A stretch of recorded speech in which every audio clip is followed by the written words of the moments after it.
Here's the thing about Viltrumites that nobody actually talks about. It's not that they heal fast, it's that their bodies don't seem to behave like living organisms at all. And once you actually sit with that, once you stop calling it healing and start looking at what's actually happening, Invincible starts reading completely differently. The Viltrumites aren't just tough, they aren't just durable. Something else is going on underneath all of it, and that something else is hiding in plain sight, right there in the lore, in a phrase most fans just skip past. We're going to get into that today. No power scaling, no feat compilation, just the actual theory, what Viltrumite biology may actually be doing, why it matters for Mark, and why they heal fast is one of the least interesting things you can say about this species. Let's go. Ask any Invincible fan why Viltrumites are so hard to kill, and you're going to hear pretty much the same 2 or 3 answers. They're just built different. It's alien biology. They have crazy durability and a healing factor, and all of that is technically true. Nobody's wrong. But here's the thing.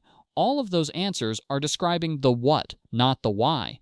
And the why is where it gets actually interesting. Because if you look at what Viltrumites actually survive in the comics, healing factor doesn't even come close to covering it. Before we get into the deeper stuff, we need to separate 2 things that fans constantly mash together. Resisting damage is one thing. Recovering from damage is something else entirely. And Viltrumites don't just do both. They do something that isn't really either. Think about Wolverine. He gets stabbed, the wound closes, done. That's healing. Clear input, clear output. You can track it. What Viltrumites do doesn't track the same way. Their bodies don't just close wounds. They maintain function through injuries that should cause total systemic collapse, and then they come back from those injuries, restored to a higher baseline than they started at. That's not healing. That's something more organized, something that feels less like biology reacting to damage and more like a system restoring toward a design. And once you see that distinction, the whole species starts looking different. Let me show you why healing factor doesn't actually explain what we're seeing. Thragg versus Battle Beast. This fight goes on for days, multiple days. Thragg gets his guts ripped open, his eye is bitten out, his brain is exposed. These are injuries that would kill essentially any other creature on any other planet in minutes. But here's what fans don't focus on enough. Thragg doesn't just survive. He keeps fighting at full capacity while all of this is happening. He doesn't slow down significantly. His combat ability doesn't crater. He is still the most dangerous thing in the room with his intestines hanging out. That is not healing. Healing is something that happens after you stop. What Thragg is doing is something else. His body is maintaining function under conditions that should produce total systemic collapse. Mark.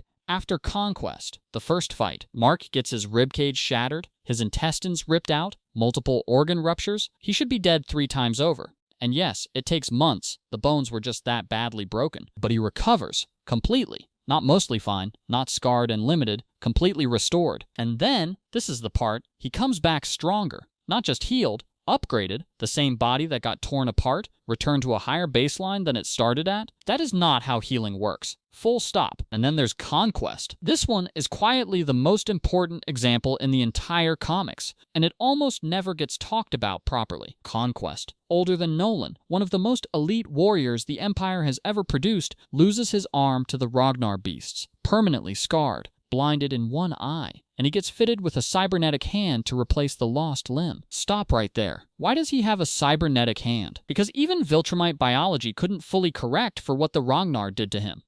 Think about what that means. We have all these insane survival feats. Thragg fighting for a week with his brain exposed, and then here's one of the greatest Viltrumites who ever lived, walking around with a robot arm, because his body couldn't fix that. This is not a plot hole. This is the most important data point in the conversation, because it tells you Viltrumite biology isn't magic. It isn't infinite. It has inputs, outputs, and failure conditions, which means it's a system, and systems have rules. Okay, here it is. This is where it gets insane. Most fans have heard the phrase, smart atoms. It's right there in the official handbook of the Invincible universe. Viltrumite bodies are made of atoms with variable properties. Atoms that can be arranged to produce several useful characteristics. And most people hear that and think, oh, that's why they're strong, that's why they can fly. Cool sci-fi handwave. Moving on. But wait, variable properties can be arranged. These aren't passive atoms that just happen to be slightly tougher than normal matter. The lore is describing atoms that can be actively organized toward a purpose.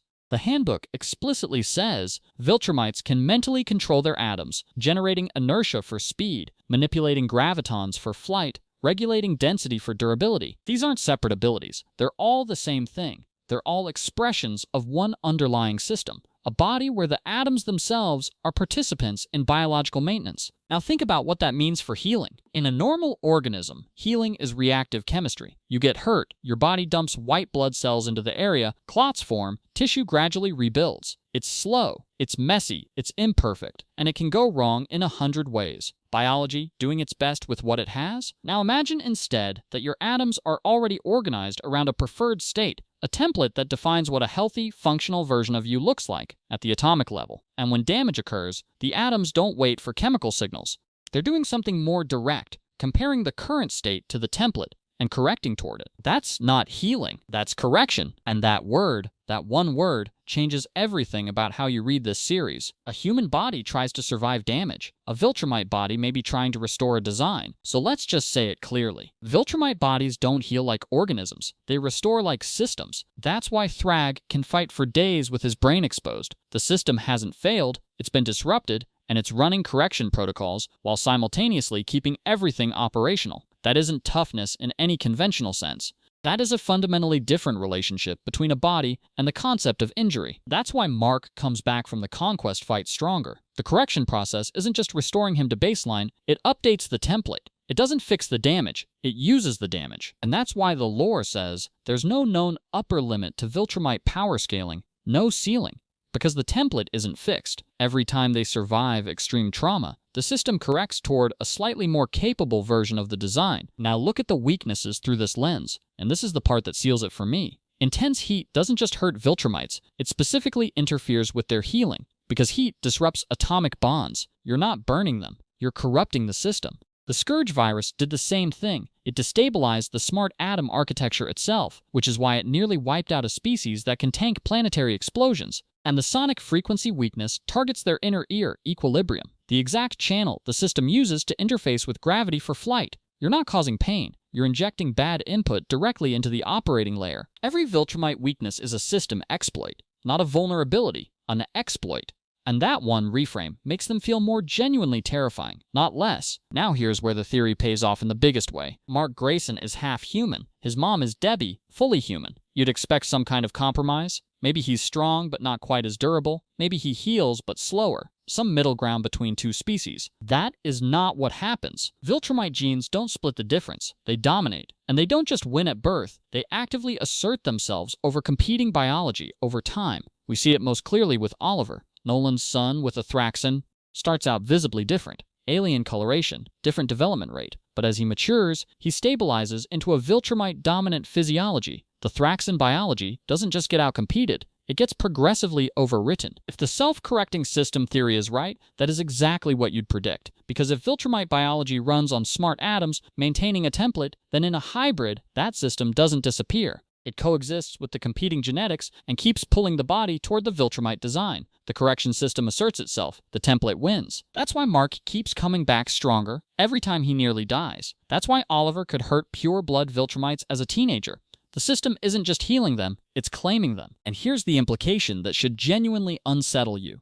Thragg's plan to embed Viltrumites into the human population wasn't just about numbers. If Viltrumite biology works like a dominant correction system, spreading it into a species with 8 billion members means seeding that architecture into an unlimited gene pool. You're not making more soldiers, you're installing the system into a host population that cannot purge it. That's a much darker plan than it sounds on the surface. So here's where we land. Viltrumites don't survive because of a healing factor. They survive because their bodies may be running under a completely different biological framework, one where atoms are organized, participants in a continuous self-correction process, maintaining and restoring a physical template rather than simply reacting to damage. That's why Thragg can function with his guts out. That's why Mark comes back upgraded. That's why hybrids trend so consistently toward Viltrumite outcomes, no matter what species they're crossed with. And that's why every weakness they have is a system exploit, not just a physical flaw. Healing is the wrong word. It was always the wrong word. Their bodies don't recover. They correct. They pull themselves back toward what a Viltrumite is supposed to be, and every time they do it, that design gets slightly harder to destroy. That's not a healing factor. That's something the comics haven't given a name to yet. And honestly,